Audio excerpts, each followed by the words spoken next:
Hello, welcome to today's video, and as you can see it will be a video on structure, how I map structure and the rules I also use in order to keep my structure mapping consistent, because obviously within trading, as you probably already know, you need to just be consistent with literally everything you do, whether that's your processes, your structure mapping, following your plan. Anything within trading is always better if you are consistent with it. So as you can see on the screen, I've got a little diagram here of just a bearish leg down basically.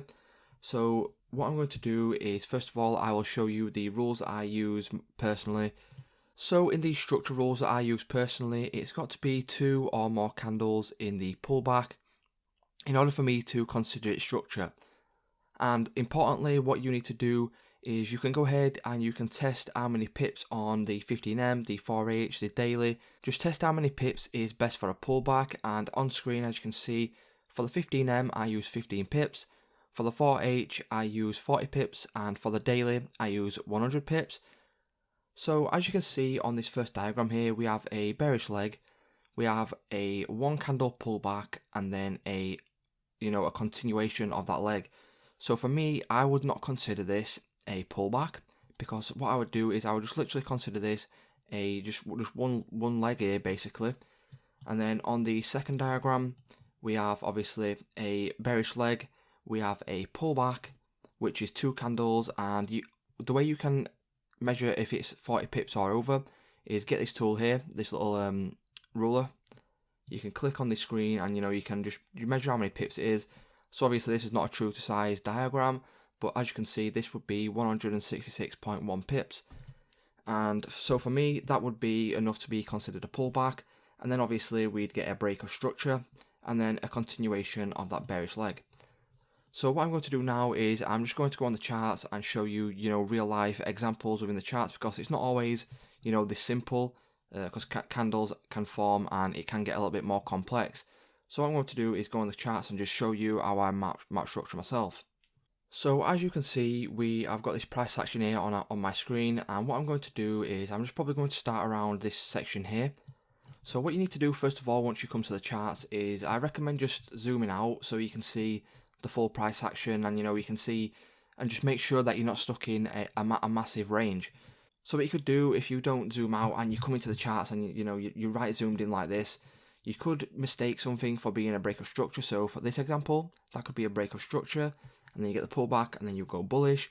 But in matter of fact, what could happen really is you could be stuck in like a massive range across here. So what you need to do is just zoom out, figure out where you are within the leg and stuff like that. So what you need to do first of all is just make sure you're zooming out and figuring out where you are within the charts and things like that. So as I said, we'll probably just start, let's just start around here. So as you can see, we have been in this little bit of price action here, and for me, we've come up here, we've got a pullback of more than 40 pips, we've got a break to the upside, and then obviously that would be our break of structure, that would be our high, that would be our low. So if I just mark that on, so what we can do is we can just measure this here, just put on the magnet tool, so we can measure that. Is that more than 40 pips? Yes it is. So what you would do now is obviously you would mark that as a break of structure, so you would mark that, and then that means that this would be our low, that would be our high. Does it break the high first? No, it breaks the low first. So this would be our break to the downside. And then what you can do now is this more than 40 pips? No, it's not. So at this point here, at this bottom part here, this is where we get the pullback for this break of structure. So what you would do is obviously just keep marking it. So this would be our low right here, and this will be our high. So then it goes and it breaks to the upside, and then this will be our high, this will be our low, because the low is determined by the lowest point before a break of structure, and obviously vice versa, so the highest point before the break of structure down. And from here, does it break to the upside? So as you can see, it does break to the upside, but it's not till over here that we do get a break. So for me personally, what I do is I only consider structure a break once it breaks above with a candle close. I don't consider wick breaks, so you need to discover and decide whether you want to use body closers or you want to use wicks as breaks of structure.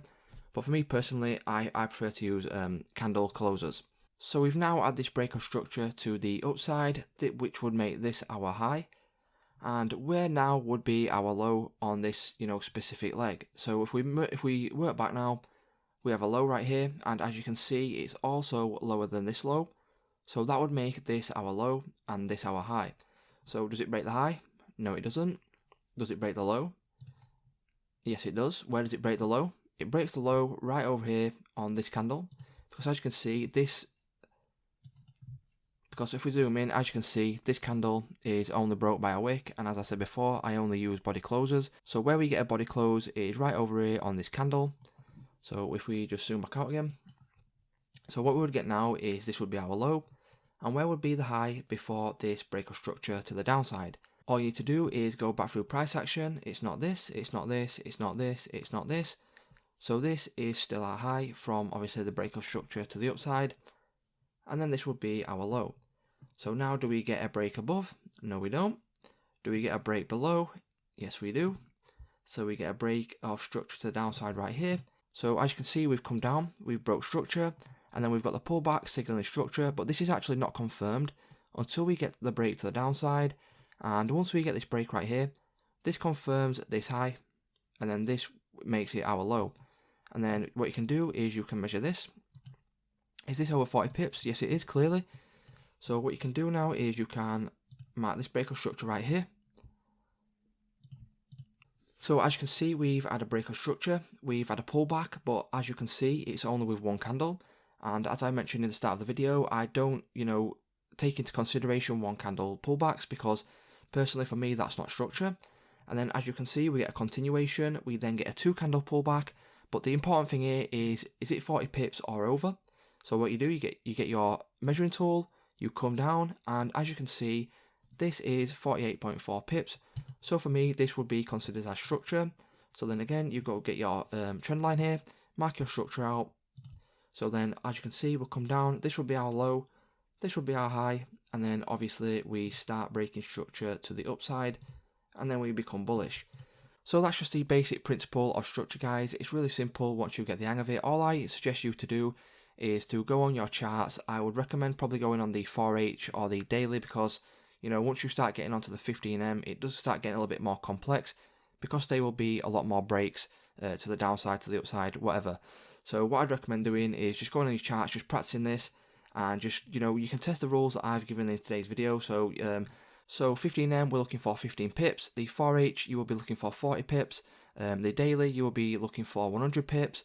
And you will need a 2 candle pullback or more in order to consider it structure. So yeah, guys, if this video did help you out, please remember to drop a like on today's video, and I'll see you in the next one.